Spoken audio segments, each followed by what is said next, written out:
Hello കർഷക സുഹൃത്തുക്കളെ, നമസ്കാരം. ഇത് റെഡ് ലേഡി ഇനത്തിൽപ്പെട്ട പപ്പായയാണ് കേട്ടോ.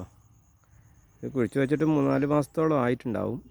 ഞങ്ങളിപ്പോൾ ഇത് കുറച്ച് പറിച്ചായിരുന്നു. നല്ല മധുരമുള്ള സാധനം. അതാണ്ട് ഇതിപ്പോൾ ഇതൊക്കെ പഴുത്ത് തുടങ്ങിയിട്ടുണ്ട്. ചെറുതായിട്ട് ഒരു വര വീണിട്ടുണ്ട്. ഞങ്ങൾ 5-6 ഇതിനകത്തുനിന്ന് പറിച്ചായിരുന്നു. ഇത് റെഡ് ലേഡിയാണ്, പക്ഷേ ഇത് വിചാരിച്ചതുപോലെ ഉണ്ടായില്ല. ഇതും ഉണ്ടായില്ല. ഇനി വേറെ 2 ഞാൻ കുഴിച്ച് വെച്ചതുണ്ട്, അത് ഞാൻ കാണിച്ചു തരാം.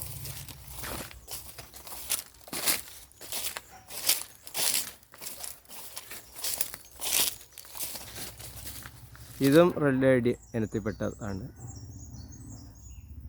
ഇത് വീട്ടിലേക്ക് ആവശ്യത്തിനുള്ള ഒരു ഇനമാണെന്ന് തോന്നുന്നു. റെഡ് ലേഡി ആയിട്ട് തന്നെ മേടിച്ചതാണ്. വേണ്ട, ഇതൊരു നാടൻ മോഡലാണ്. ഇത് വീട്ടിലേക്ക് ഉപയോഗിക്കാൻ പറ്റിയ സാധനമാണ്. ഇത് പഴുത്ത് കിട്ടിയിട്ടില്ല.